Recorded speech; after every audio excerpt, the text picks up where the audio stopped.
오늘 우리가 22장 말씀을 같이 읽었습니다.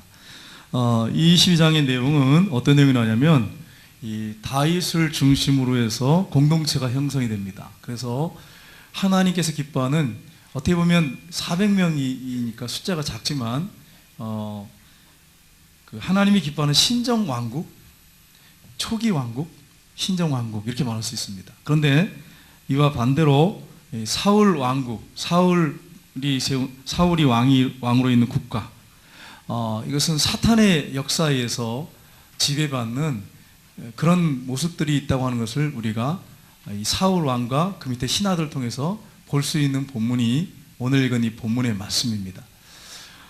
우리나라가 지금 굉장히 위기 가운데 있습니다.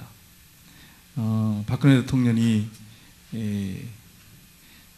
사이비 종교 교주 같은 목회자에 의해서 움직여지고, 또 최순실이라고 하는 사람을 통해서 많은 국가의 어떤 돈이 그에 빠져나가기도 하고, 이런 모습을 보면서 대통령을 찍었던 사람들로서는 굉장히 실망감과 마음의 상처가 있을 수밖에 없습니다. 저도 찍었기 때문에 그래요.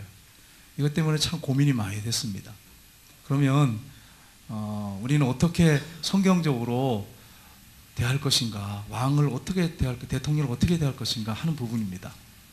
우리가 성경적으로 우리가 답을 내려야 됩니다. 어떤 사람들의 감정을 따라서, 어떤 세상 사람들이 생각하는 대로 따라서 우리도 거기에 무리 가운데 휩쓸려서 마음대로 말하거나 행동해서는 안 된다고 하는 것입니다. 성경에 보면 다윗이 분명히 이제 작은 공동체, 어떻게 보면 신정 왕국을 세웠는데 그가 사울 왕을 죽여야죠. 왜 그렇습니까? 자기가 왕의 기름을 부음을 받았어요. 그럼 가서 죽여야죠. 근데 오늘날 보면 다른 정당의 지도자가 이때다 하고 박근혜 대통령을 죽이려고 그래요. 하야라 그래요. 이게 성경적이냐 하는 거예요. 아니라고 하는 거예요. 다윗은 그렇게 하지 않았습니다. 하나님의 때를 기다렸어요. 그리고 2번이나 사울 왕을 죽일 수 있는 기회가 주어졌어요. 바로 앞에서 칼을 들고 아비새 장군이 뭐라고 합니까? 이 사울을 하나님 당신의 손에 붙였습니다. 내가 단칼에 죽이겠습니다. 그랬을 때 하나님의 기름 부은 종을 죽일 수 없다고 그랬어요. 근데 여러분, 기름 부은 종이 어떤 왕이었습니까? 사울이 신접한 자를 불러가지고 사울 왕을 불러 올렸어요. 신접한 자를. 거기다 하나님이 명령하시면 다 불순종했어요. 순종을 온전히 한 게 한 번도 없어요. 그러면 마땅히 죽여야죠. 근데 다윗은 그렇게 말하지 않았습니다. 하나님이 세운 왕이기 때문에 함부로 내가 말하지 않겠다. 그리고 내가 칼을 들어서 죽이지 않겠다. 이렇게 말하고 있습니다. 그러니까 우리가 하나님의 백성으로서, 하나님께 속한 백성이라면 우리가 성경적으로 살아야죠. 안 믿는 사람들이 하는 행동을 똑같이 따라가지고 똑같이 한다면 되겠냔 말이에요. 안 믿는 사람들은요, 대통령 완전히 무시합니다. 그리고 심한 욕들을 하고 댓글을 달는 거 보면 입에 담을 수 없는 내용들을 담아놨어요. 그건 사단이 뒤에서 하는 얘기고요. 그리고 인간의 감정, 분노 때문에 쏟아놓는 이야기고요. 근데 믿는 사람들이 거기에 따라서 휘둘려가지고는 안 된다고 하는 것입니다. 분명히 하나님이 세웠어요. 분명히 잘못한 게 너무 많습니다. 무릎 꿇고 정말 백성들한테 섰고 대제해야 될 대통령입니다. 그러나 여러분, 분명히 사과했고 또 정말 잘못됐다고 철저하게 인정했어요. 그러면 우리가 어떻게 해야 할 것인가 했을 때 똑같이 안 믿는 사람들처럼 해서는 안 되고, 정말 대통령을 위해서 기도하고 대통령이 남은 기간 동안에 기도하는, 정말 바르게 인도할 수 있도록 기도하는 그런 성도들이 돼야 다윗 같은 마음을 가진 사람이에요. 성령에 인도받는 사람이고 하나님의 나라에 속한 사람이라고 말할 수 있어요. 우리는 사탄에 속한 사람들이 아니잖아요. 세상 사람들에게 속한, 그 나라에 속한 사람들이 아니지 않습니까? 그러니까 우리가 이런 사실을 알고, 우리가 안 믿는 사람들이 막 함부로 말하고 행동하고 한다고 해서 우리까지 거기 휩쓸려가지고 똑같이 따라가서는 안 된다고 하는 것을 우리가 놓치지 말아야 됩니다. 대통령에 대해서 저도 분노감이 생겨요. 어떻게 이렇게 했을까, 막 금식 기도까지 했는데, 대통령 세우게 해달라고 할 때 금식 기도원 가서 금식 기도를 했어요. 대통령을 위해서. 근데 이렇게 딱 되니까 얼마나 절망감이 찾아오겠어요? 그러나 분명한 것은 하나님께서 우리가 어떻게 대해야 할지를 성경에 기록하고 있잖아요. 그러니까 우리는 세상 사람들을 따라서 그대로 할 게 아니라, 사탄에게 휘둘릴 게 아니라 정말로 하나님께서 뭘 원하시는지를 생각하고 그 말씀 가운데 우리가 행해야 한다고 하는 것을 우리가 놓치지 말아야 됩니다. 저는 제 개인적인 사견을 지금 얘기하는 게 아니고 성경에 다윗이 어떻게 했는가, 잘못된 왕을 향해서 어떻게 했는가를 말씀드리는 거예요. 그렇다고 하면 우리가 이 말씀을 듣고 스스로 여러분이 결정하시면 되는 거예요. 뭐 제가 여러분이 이렇게 하라 저렇게 명령하는 게 아니라 어떻게 신앙인들은 태도를 취했나 하는 것을 말씀드린 거니까 여러분이 이것을 염두에 두시고 기도하면서 성령의 인도를 받는 여러분 되셨으면 참 좋겠습니다. 오늘 여기 말씀해 보시면 다윗이 아둘람 굴로 피했습니다. 아둘람 굴로 피했는데 그것은 아주 험한 곳입니다. 다윗이 왜 이 아둘람 굴에 피했냐면 하나님께서 무슨 말씀하실지를 듣기를 원했어요. 그래서 하나님이 말씀하시기 전까지 움직이지 않기 위해서 아둘람 굴로 피했습니다. 사울 왕이 죽이려고 하니까 여러분 다윗이 죽일 기회가 너무 많았어요. 근데도 죽이지 않습니다. 절대 죽이지 않습니다. 그리고 피해서 굴에가 숨어있는 모습을 볼 수가 있습니다. 여러분 그것을 알고 있던 이제 형제들과 가족들이 다 모였습니다. 아버지 온 집이 모였습니다. 그리고 큰 자나 부자나 건장한 자들이 다윗에게 온 게 아니라 사회에서 소외당하고 정말 인간적으로 볼 때 쓰레기 같은 사람들이 다윗에게 모여왔습니다. 그래서 400명이 됐어요. 400명이 돼서 작은 이제 왕국이 됐습니다. 왜냐하면 지금 다윗이 리더로 우두머리로 지금 서게 됐습니다. 이게 오늘 본문의 내용입니다. 근데 오늘 이 본문 바로 앞장이 21장인데 거기에 보면 다윗이 큰 위기를 한번 겪은 다음에 하나님을 철저하게 의지하게 되는 것을 우리가 볼 수 있습니다. 다윗이 21장에 보면 블레셋 아기스 왕에게 갔습니다. 왜냐하면 거기 피하려고 갔어요. 근데 그 신하들이 뭐라고 얘기합니까? 이 사람은 그 땅의 왕 다윗이 아닙니까? 그 땅의 왕 아닙니까? 수많은 이스라엘 백성들이 춤을 추며 찬양하기를 노래하기를 사울을 죽인 자는 천천히 다윗을 죽인 자는 만만이라고 했던 그 왕이 아닙니까? 그러니까 다윗이 이 아기스 왕을 두려워했어요. 얼마나 두렵겠습니까? 붙잡히면 죽이는데 그 앞에 또 있고 그러니까 미친 체 합니다. 그래서 수염에다가 침을 질질 흘리면서 대문을 극적거리면서 미친 체 하니까 이 왕이 뭐라고 합니까? 내가 미치광이가 부족해가지고 이자를 데리고 왔느냐? 내보내라! 여기서 화를 내죠. 그래서 다윗이 거기서 공경에서 벗어납니다. 나와서 다윗이 지은 시들이 있어요. 들어갈 때 지은 시가 있고. 근데 거기 보면 다윗이 이 사건 이후에 하나님을 더 철저하게 의지하는 모습을 볼 수가 있습니다. 아, 사람을 피해서 내가 갔는데 사람을 피할 대상이 아니구나. 하나님만 온전히 의지되는구나 하는 것을 이 다윗이 깨닫습니다. 그래서 하나님을 더 의지하는 모습이 이제 22장에 나옵니다. 그래서 다윗이 하나님 무슨 말씀하실까 지금 기다리고 있는 게 바로 아둘람 굴에 모여있는 그 모습입니다. 작은 신정국가라고 말할 수 있는 것은 여러분 이 갓선지자가 다윗에게 왔어요. 그 다음에 아비아달 제사장이 피신해가지고 다윗에게 왔어요. 다윗이 400명이지만 우두머리 리더로 있습니다. 다른 말로 하면 왕이라고 말할 수 있겠죠. 작은 나라지만 왕이죠. 거기다 선지자가 있죠. 거기다가 제사장이 있어요. 그러면 뭐 완전한 신정국가죠. 작지만은 신정국가라고 말할 수 있어요. 국가라고 보기 좀 초라하지만 그래도 국가의 모습을 갖추고 있어요. 신정국가의 모습을 갖추고 있어요. 이와 반대로 사울 왕국은 어떻습니까? 백성들이 사울 왕 한마디면 꼼짝 못했어요. 그 밑에 신하들이 장군들이 질비해요.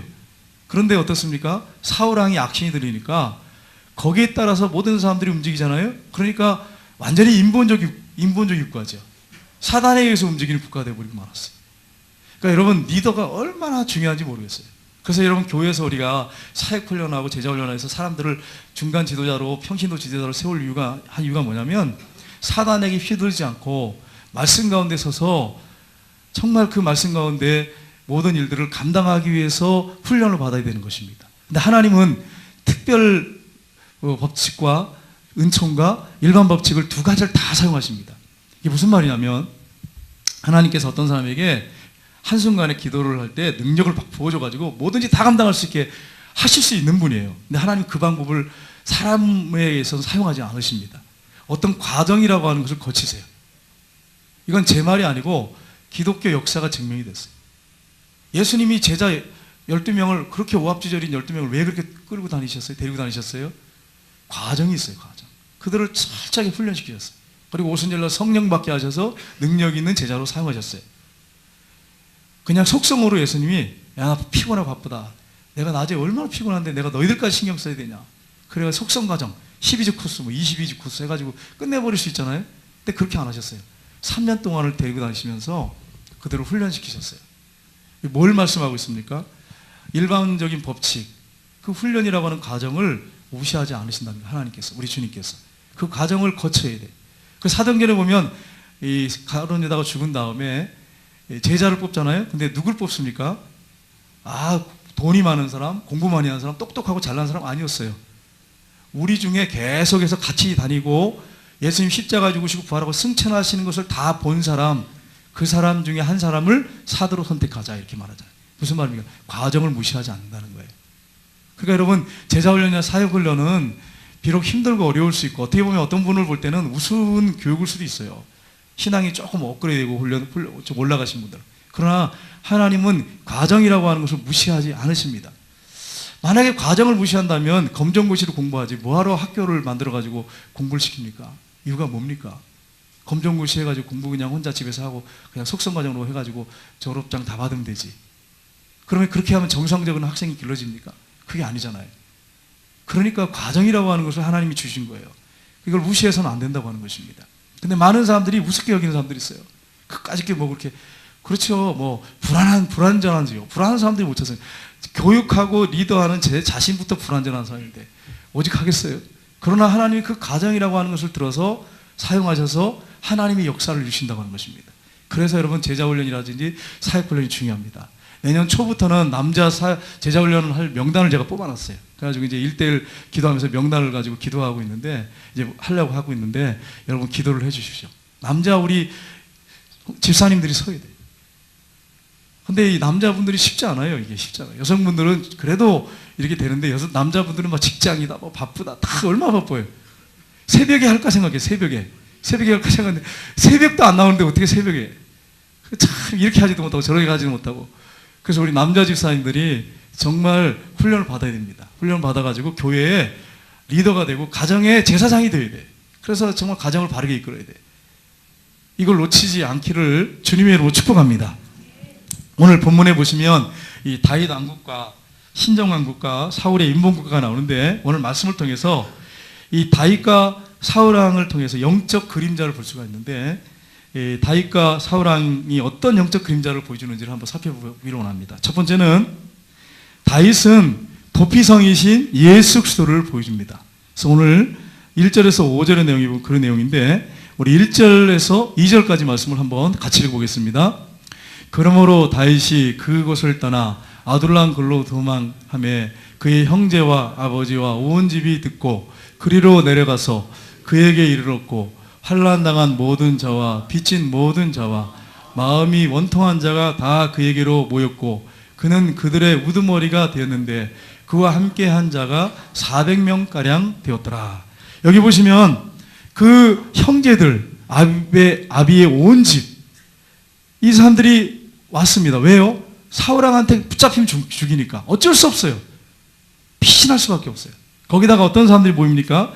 환난당한 모든 자와 빚진 모든 자와 마음이 원통한 모든 자. 이 공통점이 뭡니까? 여기서 이 가족들이라든지 뭐 환난당한 자, 빚진 자, 뭐 원통한 자, 이 사람들의 공통점이 뭡니까? 한 가지를 공통점으로 낸다면 뭡니까? 예? 모두 피해서 도망가야 될 사람들이에요.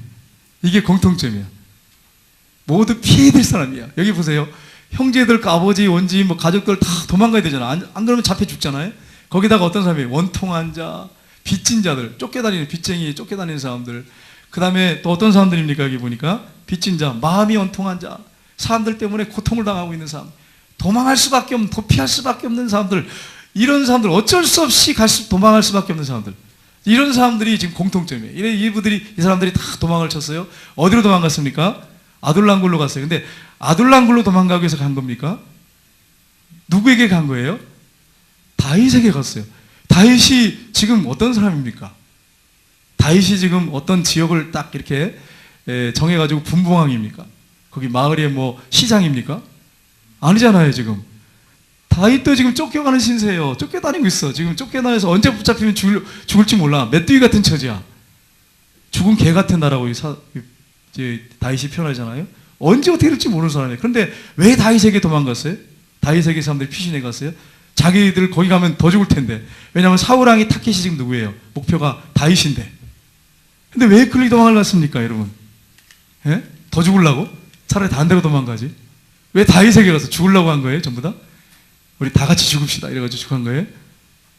다윗 가운데 하나님이 함께 하셨다는 거예요. 다윗이 하나님이 들어쓰는 종 아닙니까? 하나님 붙잡은 종이에요. 하나님이 다윗과 함께 하니까 그를 피한 거예요. 오늘날도 마찬가지입니다, 여러분. 우리가 하나님이 함께하는 그곳에 우리가 가기로 원하잖아요. 어떤 사람이 하나님과 함께한 사람이라고 하는 걸 여러분 느끼면 그분한테 가서 기도도 부탁하고 그분하고 대화도 하기를 좋아하고 그러지 않습니까? 그러니까 하나님과 함께하는 게 얼마나 중요한지 몰라요. 여러분과 하나님이 함께 하시길 주님의 이름으로 축복합니다. 성령이 충만해서 여러분 속에서 샘솟듯이 성령의 역사가 나타나서 하나님이 함께 하셔서 믿지 않는 자들, 고난당한 자들, 고통당한 자들이 여러분에게 와서 여러분에게 같이 상담도 하고 여러분에게 기도도 받고 그렇게 되기를 주님의 이름으로 축복합니다. 여러분 오해하지 마세요. 여러분이 사입이 어떤 뭐 이렇게 뭐 예언 이렇게 해가지고 모아놓고 탁자 같은 거 책상 같은 거 갖다 놓고 예언 기대주 그러라는 게 아니고 은사가 있는 분들은 해줄 수 있겠지만 그런 말이 아니고 정말 그 영혼들 불쌍히 여기고 사랑해서 그래서 기도하고 사랑으로 잘 섬기라는 말이에요. 그거 여러분 그렇게 얼마든지 할 수 있는 거예요. 하나님 은사를 주신다면 가능한 거예요. 훈련된 사람이면 가능한 거예요. 여러분 그래서 다윗에게 갔어요. 환난당한 자, 빚진 자, 원통한 자 모두가 어떤 사람들? 파산한 자들. 세상에 소망 없는 자들. 하나님이 다윗과 함께 하시니까 하나님만이 소망인 자들. 그런 자들이 다윗에게 같이 이제 피해가지고 같이 공동체를 이뤘습니다. 신정국가를 이뤘어요. 여러분, 이런 모습을 보면서 우리가 우리 교회가 어떤 모습으로 서야 될 것인가 하는 것을 볼 수 있습니다. 우리 교회의 머리가 누구셔야 됩니까? 예수님이셔야 돼요. 우리 하나님이 우리 교회의 머리가 되셔야 돼요. 그러면 고난이 없습니까? 고난이 있어요. 교회에 고난이 없을 수가 없어요. 고난이 있고 역경이 있어요. 근데 그것들이 아무것도 아니라는 거예요. 너무 힘든 일들이 있을 수 있어요, 교회 안에. 그러나 하나님이 함께하는 공동체는 그것을 얼마든지 이겨나갈 수 있다고 하는 거예요. 시험이 있을 수 있어요. 그러나 얼마든지 그 시험을 감당할 수 있고 시험을 못 감당하면 피할 길을 주사 능히 감당할 수 있도록 하나님이 함께 하신다고 하는 사실을 여러분 믿으시기를 주님으로 축복합니다. 여러분 다윗에게 피했어요. 그런데 그 후에 이제 900년 후에 다윗이 이렇게 쫓겨다녔는데 그 후에 다윗의 후손인 예수님이 오셨어요. 이 땅에 오셨잖아요. 오셨을 때 예수님에게 어떤 사람들이 모여옵니까? 어떤 사람들이 많이 몰려갑니까? 물론 뭐 정상적인 평민들도 같지만 병든 자, 귀신 들린 자, 배고픈 자, 슬픔 당한 자, 원통한 자, 막 정말 상처받은 자들이 예수님께 모여왔어요. 그래가지고 막 2만 명씩 모였어요.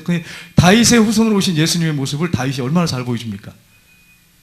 이 다윗의 모습을 통해서 정말 예수님의 그림자를 우리가 볼 수가 있습니다. 그래서 예수님께 왔어요. 예수님 뭐라고 말씀하십니까? 그 많은 무리를 향해서 이렇게 외치시죠. 마태복음 11장 28절 보겠습니다. 같이 읽겠습니다. 수고하고 무거운 짐진 자들아 다 내게로 오라. 내가 너희를 쉬게 하리라. 아멘. 다윗은 이 말을 못했어요. 다윗은 이렇게 할 수가 없기 때문에. 그러나 예수님은 하나님의 아들이시잖아요. 다윗의 후손으로 오신 예수님 하나님의 아들이시잖아요. 하나님이시잖아요. 그러니까 그 많은 사람들 향해서 수고하고 무거운 짐진 자들 다 내게로 오라. 내가 너를 쉬게 하리라. 원통한 자 있느냐? 빚진 자가 있느냐? 환난당한 자가 있느냐? 고난당한 자가 있느냐? 상처받은 자가 있느냐? 어떤 삶 때문에 힘들어하는 사람이 있느냐? 쫓기는 자가 있느냐? 다 와라. 다 와라. 내가 너희를 쉬게 하리라. 예수님 하나님의 아들이니까 이렇게 당당하게 사람들에게 말씀하신 것입니다. 여러분 지금 고난 가운데 고통 가운데 있습니까? 예수님께 피하시기를 주님의 이름으로 축복합니다. 예수님이 여러분의 진정한 피난처십니다. 교회에 어려움이 있어요. 누구에게 피할 수 있겠어요? 예수님께 피할 수밖에 없어요. 우리 교회 머리신 주님께 피할 수밖에 없어요. 주님께 도와달라고 할 수밖에 없어요. 우리 예수님이 우리의 진정한 피난처세요. 여러분 가정에 문제가 왔어요. 위기가 왔어요. 누구에게 피해야 됩니까? 예수님께 피해야 돼요. 예수님께. 주변에 기도 많이 하는 분들, 하나님이 함께하는 분들, 그런 분들 기도 부탁하고, 그러면 얼마든지 여러분의 고난과 어려움을 이겨나갈 수 있다고 하는 사실을 여러분 잊지 마시고 승리하시기를 주님 이름으로 축복합니다. 다윗이 그런 가운데서도 노부모가 왔어요. 어린아이들이 왔어요. 그러니까 불안하지요, 약간. 그러니까 어디로 가냐면 모압 땅으로 갑니다. 모압 땅으로 가서 왕에게 부탁을 해요. 나이 많은 부모님들 오고 막 이러니까 부탁하는데 거기서 머물려고 생각을 했어요. 근데 갓 선지자가 왔어요. 와가지고 뭐라고 얘기합니까? 하나님의 음성을 듣고 와서 말합니다. 여기 하나님께서 머물지 말고 유대 땅으로 다시 들어가라고 하십니다. 이렇게 얘기를 해요. 여러분, 모압 땅에 오면 피신하면요 어떤 일이 있습니까? 사울왕이 잡으러 못 오잖아요. 적국인데. 그럼 안전한 피난처가 되잖아요. 근데 하나님이 다윗에게 거기 있지 말라고 그러세요. 그리고 유다 땅으로 다시 들어가라 그래요. 왜 하나님이 이런 말씀 하실까요?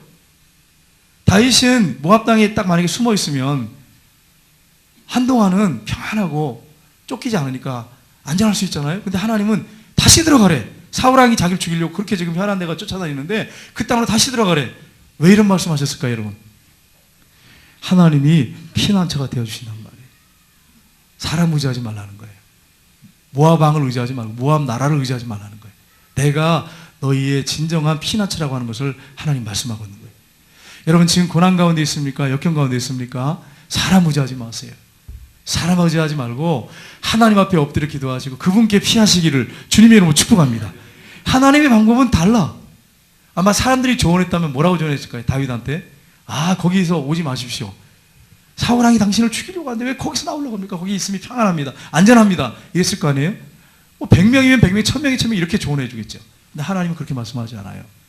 내가 피난처가 되어줄 테니까 나오라는 거예요. 그래서 유대 땅으로 다시 들어가라는 거예요. 우리 하나님은 정말 살아계세요. 여러분의 진정한 피난처, 저의 피난처는 하나님이십니다. 두 번째는 사울왕은 죽이고 멸망시키는 사단의 그림자를 보여줍니다. 22장 6절 말씀 보겠습니다. 같이 읽겠습니다. 사울이 다윗과 그와 함께 있는 사람들이 나타났다함을 들은지라 그때 사울이 기브와 높은 곳에서 손에 단창을 들고 에셀나무 아래 앉았고 모든 신하들은 그의 곁에 섰더니, 여기 보시면 사울의 그림이 나오죠. 근데 사울의 그림이 어떤 그림이냐면 손에 단창을 들고 있는 거예요. 근데 이 구절만 그러는 게 아니고요. 성경 앞에 보시면 18장 10절, 19장 9절, 20장 33절, 22장 6절 쭉 보면 항상 사울왕이 손에 뭘 들고 있냐면 단창을 들고 있어요. 지금 왜 이렇게, 지금 왕이잖아요, 왕. 왕인데 지금 손에 계속 뭘 들고 있냐면 창을 들고 있어, 창을. 여러분, 우리나라 왕이 매일 창을 들고 있고 칼을 들고 있어. 매일같이 왕이. 왜 이렇게 들고 있는 거예요, 지금? 불안한 거예요. 불안한 거예요. 이 다윗은 하나님을 의지하고 안전을 피했는데 이 사울왕은 불안한 거예요. 그래서 항상 손에 보면, 성경에 보면 단창을 손에 들고 있어. 자기가 어떻게 될지 모르는 거예요. 그래서 보면서 뭐라고 얘기합니까? 8절, 22장 8절에 보시면 백성들과 아들과 신하들이 자신의 대적이라는 거예요. 그래서 8절에 보시면 너희가 다 공모하여 나를 대적하며 내 아들이 이새의 아들과 맹약하였으되 내게 고발하는 자가 하나도 없도다.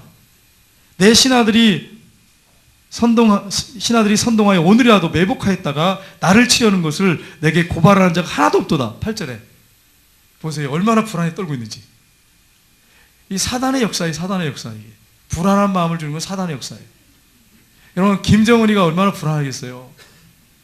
막 폭력을 휘두르지만 지금 폭군 정치를 그가 폭군 정치로 나라를 이렇게 다스리고 있지만 불안하잖아요. 그러니까 최근에 막 얘기 들리잖아요. 불안해가지고 잠도 못 자기도 하고 막 주변의 사람들을 이렇게 잘 정리하고 막 지금 자기를 보호하려고 얼마나 지금 노력하는지 몰라요. 여러분, 그래서 막 중국에서 물자 들이고 막 그런다잖아요. 신문에도 하면 뉴스에 나왔는데 불안한 거죠. 사단의 역사는 불안하게 만들어요. 자기가 언제 어떻게 될지 모르고 왕이 그러고 앉아있어요. 그때 기다렸듯이 약한 자인 에돔 사람 도액이 고발합니다. 9절 10절 말씀 보겠습니다. 같이 읽겠습니다. 그때에 에돔 사람 도액이 사울의 신하 중에 섰더니 대답하여 이르되 이새의 아들이 노베 와서 아히두베의 아들 아히멜렉이 이른 것을 내가 보았는데 아히멜렉이 그를 위하여 여호와께 묻고 그에게 음식도 주고 블레셋 사람 골리앗의 칼도 주더이다. 이 도액 보세요. 도액이 지금 신고를 하는데 지금 어떻게 신고하고 있냐면 마치 다윗이 아히멜렉과 이렇게 연합해가지고 다윗이 사울왕을 죽이는 것처럼 영모를 꾸미는 것처럼 그렇게 얘기를 하고 있어요. 이렇지 않잖아요. 근데 이 도액이라는 사람은 누굽니까? 에돔 사람이에요. 에돔 사람. 에돔이 누굽니까? 거슬러 올라가면 에돔은 이삭이 리브가를 통해서 이제 나왔잖아요. 그 후손이잖아요. 누굽니까? 에서의 후손이잖아요. 그 에서하고 야곱이 엄마의 뱃속에서 리브가의 뱃속에 태중에서 막 싸우잖아요. 근데 지금까지 싸우고 있어. 지금도 지금 그러고 있잖아요. 이 에돔 사람 도액이요, 이스라엘 백성들 가운데 계속 머물러 있었어요. 사울왕의 신하로 머물러 있었어요. 그런데 그가 이스라엘의 그런 백성의 탈을 쓰고 에돔의 그 사람의 심장을 가지고 있었어요. 탈을 쓰고 있는 거죠. 에돔의 심장을 가지고 있었어요. 그 피를 못 버리는 거죠. 그리고서는 어떻게 합니까? 다윗을 죽이려고 하고 아히멜렉을 죽이려고 하는 사단에게 붙잡혀 있는 모습을 볼 수가 있습니다. 우리가 신앙생활을 하는데 정말로 내가 예수님께 속했어요. 세례를 받고 주님께 속했어요. 주님이 머리예요. 근데 심장이 정말 예수님의 심장이란 말이에요. 혹시 이 심장은 이방인의 심장을 갖고 있지 않나? 나는 사단에게 묶여있는 사람은 아닌가? 크리스찬 중에 그런 사람들 있잖아요. 어떤 분 보면 예수 믿는 사람인데 예수 믿는 사람을 더 공격해. 유튜브에 보니까 막 예수 믿는 사람들을 얼마나 공격하는지, 믿는 사람이. 겉은 크리스찬이야. 탈은 크리스찬 탈 썼어. 심장은 사단이야. 심장은 안 믿는 사람과 똑같아. 분노에 가득 찬 그런 원수까지 사랑하는 그런 사랑의 마음이 아니라 분노에 가득 찬 심장을 가지고 있어. 그런 크리스찬들이 있어요. 그래서 같이 기독교인들은 막 공격해. 여러분, 나는 어떤 사람인가? 나는 정말 예수님의 심장을 갖고 있는가? 예수님을 마음에 품고 있는가? 크리스찬으로서 정말 그렇게 겉과 속이 같은가? 나는 크리스찬의 탈만 쓰고 있나? 이 에돔 사람 이 도액을 보세요. 이스라엘 백성들하고 같이 살아요. 신하로서 살아요. 근데 겉은 이스라엘 백성인데 탈만 쓰고 있어요. 심장은 에돔 사람이. 그래서 죽이려고 해요. 그 엄마의 뱃속에서 에서와 야곱이 싸웠잖아요. 그 모습 그대로 동일하잖아요. 싸우는 모습. 영적인 흐름이 있지 않습니까? 사울왕과 도액은 사단에게 휘둘리는 사람이에요. 사단에게 속한 사람이에요. 오늘날도 보면 사단에 속한 사람이 너무 많습니다. 정의라고 하는 이름을 부르시면서 그게 사단에게 붙잡혀서 자기가 사용되는지도 모르고 사용되는 사람들이 많아요.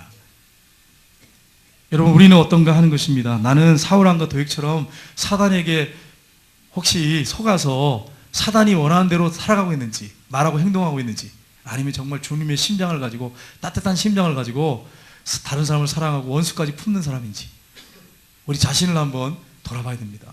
그리고 만약에 내가 크리스찬의 탈만 쓰고 있다면 예수님을 진정으로 마음에 모셔드리고 오늘 오전에 설교한 것처럼 한 부분만 주님께 맡기지 말고 삶 전체를 다 송두리째 맡겨서 주님이 나의 삶 전체를 주관하도록 그렇게 살아가야 됩니다. 그게 정상적인 크리스찬의 모습이에요. 하나님이 기뻐하는 모습이에요. 그런 사람이 예수님을 닮은 사람이에요. 세 번째는 다윗은 안전한 보호자이신 예수 그리스도를 보여줍니다. 20절에서 21절에 보시면 한번 같이 읽어보겠습니다. 20절, 21절 같이 읽겠습니다. 시작.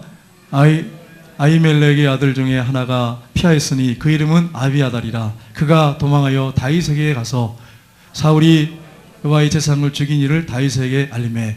여러분, 이 아비아달이 누구냐면 아히멜렉의 아들이에요. 아들인데 이제 제단에서 아버지가 갔으니까 사울왕의 부름을 받고 왔으니까 시중을 놓다가 1차 피했어요. 근데 도액이 정말 피해 굶주린 개 같은 그런 사람들과 함께 몰려오니까 도망을 갔어요. 도망을 갔는데 어디로 도망가겠습니까? 도망갈 데가 어디 있어요? 다윗에게 갈 수밖에 없잖아요. 그래서 다윗에게 피합니다. 근데 다윗이 이야기를 다 들어요. 들으면서 뭐라고 얘기합니까? 내 아버지 집의 모든 사람이 죽은 것은 나의 탓이로다. 다윗이 막 분개하면서 안타까워하죠. 그러면서 뭐라고 얘기합니까? 23절 말씀 보겠습니다. 같이 읽겠습니다. 두려워하지 말고 내게 있으라. 내 생명을 찾는 자가 내 생명도 찾는 자니 내가 나와 함께 있으면 안전하리라 하니라. 여러분, 안전합니까? 다윗이 뭘 믿고 안전하다는 거예요? 지금 자기도 쫓기는 신세인데 지금 아비아달 제사장한테 뭐라고 합니까? 나와 함께 있으면 안전하리라. 걱정하지 않아도 된다. 이렇게 말하고 있어요. 다윗이 뭘 믿고 이렇게 하는 거예요? 하나님을 믿고 이렇게 하는 거예요. 하나님이 함께 하시기 때문에. 그래가지고 이제 그곳에 같이 머물게 됩니다. 그런데 여러분, 시편 52편 표제의 기록을 보면 시편 50편에 보면 이렇게 되어 있습니다. 거기 표제에 에돔 사람 도액이 사울에게 이르러 다윗이 아히멜렉의 집에 왔다고 그에게 말할 때에 이렇게 되어 있어요. 그리고 시가 쭉 나와요. 근데 그 시에 놀라운 것은요, 성령의 감동하심을 뜻해서 도액이 어떤 사람인지를 너무 잘 묘사해 놨어요. 야, 성령님은 대단하신, 정말 하나님이세요. 하나님. 성령님은 하나님이세요. 그 말밖에 할 말이 없어요. 감탄이 절로 나와요. 시편 이 50편에 보면 도액에 대해서 뭐라고 표현했냐면 포악한 자, 혀가 날카로운 삭도 같은 자, 칼 같은 자란 말이에요. 간사한 혀로 남을 해하는 자, 하나님께서 영원히 너를 멸하시리라, 이렇게 예언을 해놨어요. 50편에. 근데 이 50편의 표제가 말씀드린 것처럼 에돔 사람 도액이 사울에게 이르러 다윗이 아히멜렉의 집에 왔다고 그렇게 말할 때, 밀고 할 때, 그때 성령의 감동으로 진실하는 거예요. 얼마나 놀랍습니까?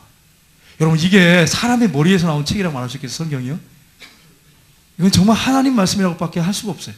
성령의 감동으로 다윗이 이렇게 50편의 예언을 하고 있어요. 정확하게 도액에 대해서, 도액을 본 적도 몰라요. 봤는지 모르겠는데 도액이 어떻게 했는지도 모르는데 성령이 감동하셔가지고 어떤 사람인지를 얘기하고, 그러면서 뭐라고 합니까? 하나님께서 영원히 너를 멸하실 것이다. 도액 나중에 하나님 멸하시지요. 사울왕도 멸하시고.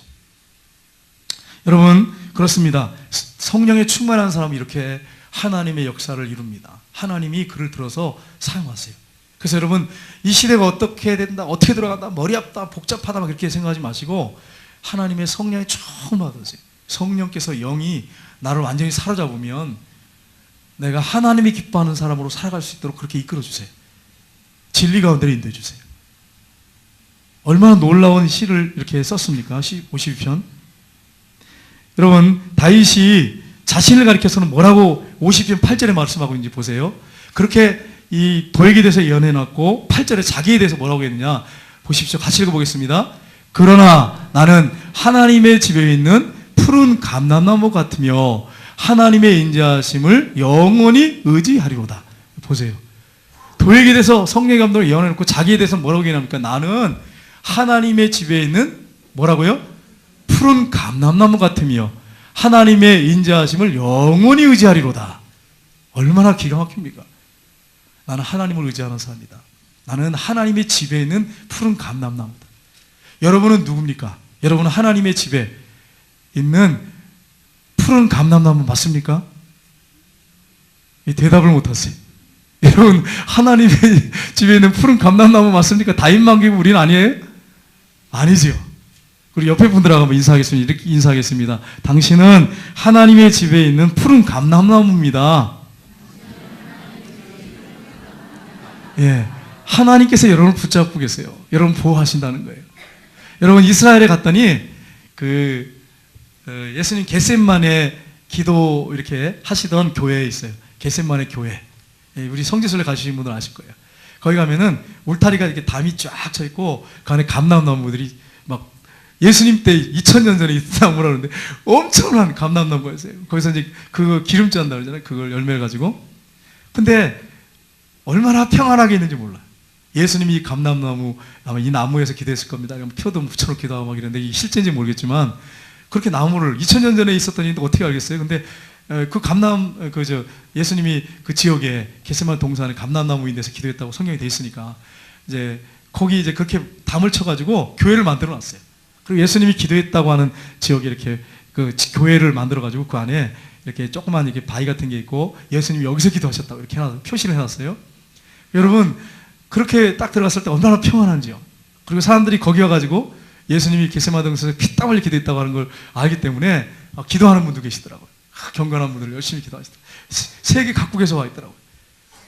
여러분, 그렇습니다. 하나님의 그 집에 심겨진 푸른 감람나무, 그게 누굽니까? 저 여러분이에요. 감람나무가 얼마나 여러분 생존력이 강한 줄 아세요? 아무리 비가 오지 않고 가물어도요, 뿌리를 깊이 내려가 수분과 양분을 빨아들여가지고 그래서 정말 향기로운 기름을 내, 몸에 좋은 기름을 내. 우리에게 고난이 있고 역경이 있지만 우리 하나님이 우리를 보호하세요. 그래서 우리가 고난 있고 역경 있고 힘들어도 결국 아름다운 열매 맺고 주님이 기뻐하는 아름다운 열매와 기름을 낸다고 하는 사실이에요. 그게 크리스찬들이에요. 우리가 이런 사실을 기억하고 한 주간 동안에 우리의 삶 속에 어려움이 있을 것입니다. 고난이 있습니다. 그때 여러분, 우리가 하나님의 집에 심겨진 푸른 감람나무라는 거, 우리 하나님이 우리를 지키시고 보호하신다고 하는 사실을 꼭 기억하시고, 어떤 어려움 때문에 어떤 사람이 나를 공격하고 힘들게 한 것 때문에, 그것 때문에 주저앉아 있고 절망하지 말고 믿음으로 여러분 승리하시고 주님 때문에 감사와 찬송을 넘치도록 올려드리는 역사가 있기를 주님의 이름으로 축복합니다. 기도하겠습니다.